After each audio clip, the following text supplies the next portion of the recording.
China ভাবির রেসিপিতে বাসায় বানালাম কালারফুল পাউরুটি, যেটা বেকারি স্টাইলে। আর এভাবে একবার পাউরুটি বানানো বাসায় শিখে গেলে কখনোই আর দোকান থেকে কিনে খাবেন না। আশা করছি পুরো রেসিপি ভালো লাগবে। পাউরুটি বানাতে লাগছে এখানে 2/3 কাপ কুসুম গরম পানি। এখানে লিকুইড দুধ দিতে পারবেন কুসুম গরম। 2 টেবিল চামচ গুঁড়ো দুধ দিয়ে ভালো করে মিশিয়ে নিয়েছি। এরপর মিষ্টির জন্য 3 টেবিল চামচ চিনি দিয়ে দিচ্ছি। এরপর ভালো করে মিশিয়ে নিতে হবে। আর এই পাউডারটা আমি একটু কালারফুল করব, এর জন্য এখানে সবুজ ফুড কালার দিয়ে দিচ্ছি। এটা আসলে অপশনাল।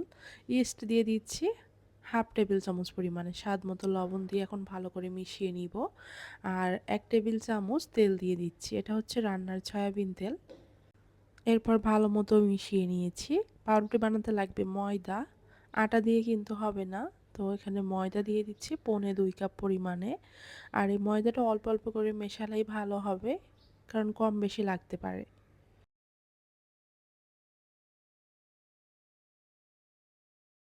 তো নরমালি আমি একটা খামির বানিয়ে নিচ্ছি, তবে এই খামিরটা একটু তুলনামূলক মানে নরম হবে, বেশি শক্ত টাইট খামির হবে না।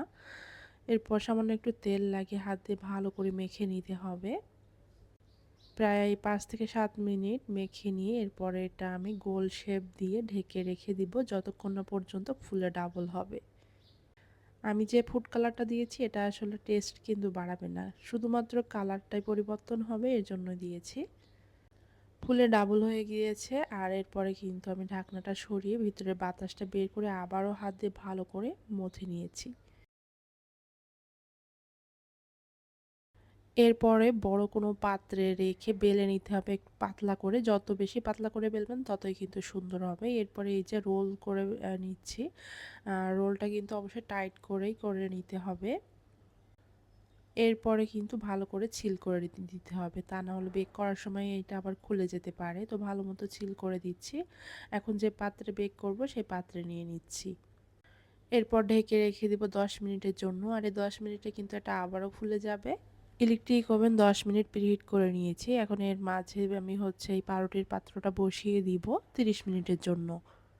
30 মিনিট পরে আমি আরও কিছুক্ষণ রেখে দিয়েছিলাম, অবশ্য ওভেনটা অফ করে রেখে দিয়েছিলাম, হালকা একটু ঠান্ডা হলে তারপর কিন্তু বের করে নিয়েছি। আর এই যে দেখতে পাচ্ছেন ফাইনালি পাউরুটির যে লুকটা, সেটা।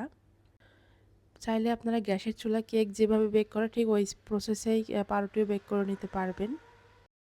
পাউরুটির স্লাইসগুলা গরম গরম অবস্থায় কেটে নেবেন, কারণ ঠান্ডা হলে কিন্তু কাটতে একটু অসুবিধা হয়ে যাবে। তো এভাবে করে আমি পিস পিস করে কেটে নিয়েছি। আর এটা দেখতে পাচ্ছেন ভিতরটা একদমই কেনা বেকারি পাউরুটির মতোই হয়েছে।